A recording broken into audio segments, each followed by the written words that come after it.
రేవంత్ రెడ్డి ప్రభుత్వంలో రైతులు ఇబ్బంది పడుతున్నారని ఆరోపించారు మాజీ మంత్రి బీఆర్ఎస్ ఎమ్మెల్యే హరీష్ రావు. ప్రభుత్వానికి మద్యం మీద ఉన్న సోయి రైతుల మీద లేదన్నారు. అనుకున్న స్థాయిలో పంట కొనుగోలు చేయడం లేదన్నారు. అన్ని పంటలకు ఇస్తామన్న బోనస్ బోగస్ అయిందన్నారు. రైతు బంధు రుణమాఫీ రాలేదని రైతులు కన్నీరు పెడుతున్నారని చెప్పారు.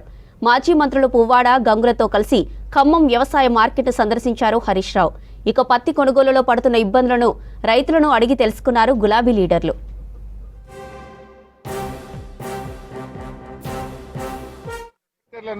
సీనియర్ అధికారులను మార్కెట్ లో పెట్టి ఈనాం కేంద్రాల ద్వారా పత్తి రైతులకు కొనుగోలు చేసే విధంగా మద్దతు ధర ఇచ్చే విధంగా ప్రభుత్వం చర్యలు తీసుకోవాలని చెప్పి బీఆర్ఎస్ పార్టీ పక్షాన్ని డిమాండ్ చేస్తా ఉన్నాం.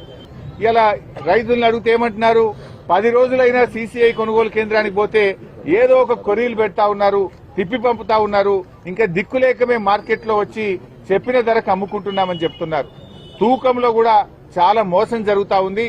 తూకంలో కూడా మాకు మోసం జరుగుతుందని చెప్తా ఉన్నారు. సీసీఐ కూడా రైతుల దగ్గర కొంటలేదు. సీసీఐ కొనుగోలు కేంద్రాలు అక్కడ దళారుల దగ్గర కొంటున్నారు. వ్యాపారులేమో రైతుల దగ్గర 6,000కు కొని సీసీఐ దగ్గర 7,500 రూపాయలకు అమ్ముతున్నటువంటి పరిస్థితి ఉన్నది. ఈ రకంగా పత్తి రైతులు బాగా నష్టపోతా ఉన్నారు. అదేవిధంగా మిర్చి చూస్తే పోయిన సంవత్సరం ఇదే మార్కెట్ లో మిర్చి 20,000 నుంచి 23,000 రూపాయల ధర వచ్చింది. ఈసారి నిన్న ఇవాళ మార్కెట్ లో చూస్తే మిర్చి రైతులకు 13,000 రూపాయలు కూడా రావడం లేదు. సగానికి సగం మిర్చి రేటు పడిపోయింది, సగానికి సగం పత్తి రేటు పడిపోయింది. అంటే మరి రైతులు ఏం కావాలి? మీరేదో రైతు రాజ్యమని రైతుల కోసమే మేమున్నామని మాటలు కోటలు దాటుతున్నాయి, మీ చేతలు గడప దాటడం.